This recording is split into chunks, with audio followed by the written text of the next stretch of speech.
Hi, this is Grandpa from Grammy Grandpa Read, and today's story is The Frog Prince. It's retold by Edith H. Tarcov and illustrated by James Marshall, and is a scholastic book. I like this story. How about you? Once upon a time, there was a beautiful princess. She had a golden ball, and it was her favorite plaything. She took it wherever she went. One day, the princess was playing in the woods near a well. She threw her ball high into the air. It fell splash into the well. The princess watched her golden ball sink deep into the water of the well, and she began to cry. She cried harder and harder. Suddenly, someone said, "What is the matter, princess? Why are you making so much noise?" The princess looked around. She looked into the well. An ugly little frog was looking up at her. The frog asked again, "What is the matter, princess?" "Oh, it is you, you old water splasher," the princess said. "My golden ball has fallen into the well. That is why I am crying."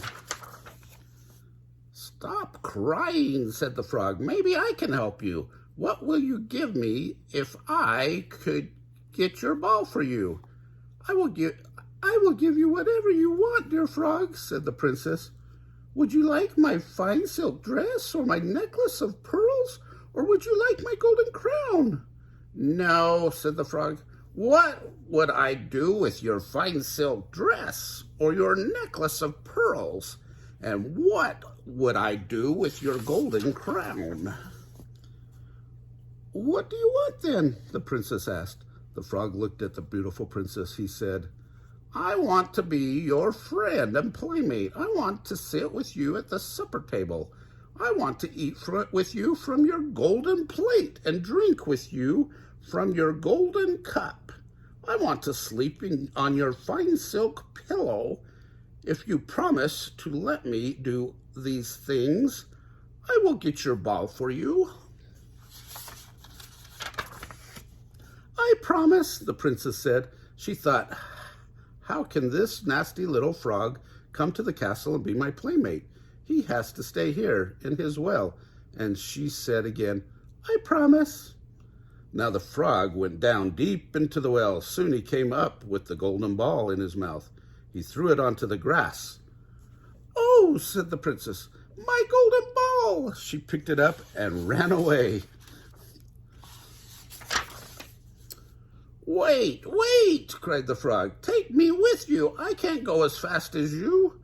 But the princess did not wait. She ran home to the castle, and soon she forgot all about the poor little frog. The next day at supper time, the princess sat at the table, and her father, the king, and all the people of the court. Suddenly, everyone heard some strange noises outside. Splish, splash, splish, splash. It was the sound of wet little feet coming up the stairs to the castle. Then, flip, flap, flip, flap. There was a slippery little knock at the door. Someone called, "Princess, princess, open up. Princess, princess, let us sup." The princess ran to the door and opened it. When she saw the frog, she shut the door quickly. The princess came running back to the table. The king looked at her. "What are you afraid of, daughter?" he asked. "Is there a giant at the door who wants to carry you off?" "Oh, no, father," said the princess. "It is not a giant. It's a nasty little frog." The princess told her father how the frog had found her ball, and she told him about her promise. "I promised I would let him be my friend and playmate," she said, "but I never thought he could come out of the well." Flip, flap, flip, flap. There was that slippery little knock again, and someone called, "Princess, princess, open up. Princess, princess, let us sup. Remember who brought you the ball that fell. Remember your promise by the well."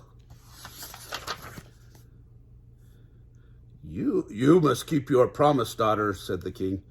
"Open the door and let the frog in." And so the princess had to open the door.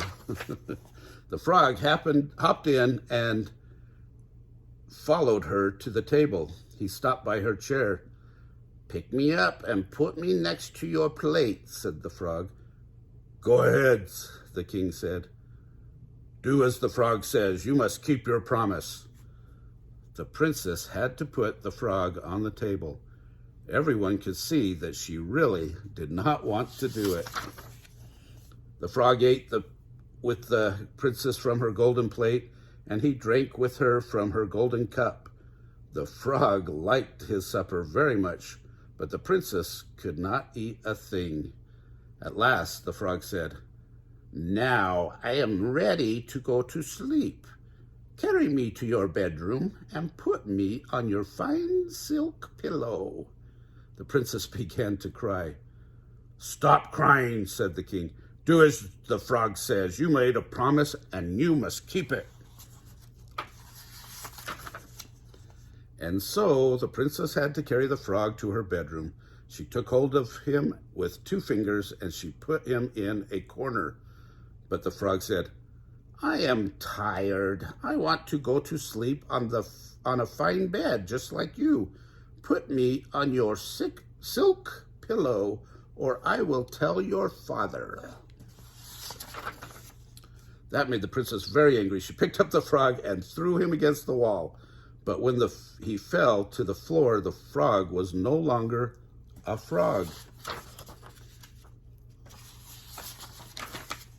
Now he was a tall prince with beautiful, kind eyes, and he was smiling at the princess. A wicked witch turned me into a frog, he said, but now the spell is broken. The very next day, the prince and the princess were married. A golden coach with 8 white horses drove up to the castle. The prince now took the princess to his own land, and they lived there happily forever after. The end. Oh, that's a good story, because you never really know who people are just by their appearance on the outside, right? Just because they may look like a frog, they may be really a handsome prince on the inside. Remember to subscribe to our channel, smash the like button down below, tell all your friends, and watch the playlist for fairy tales. Thank you.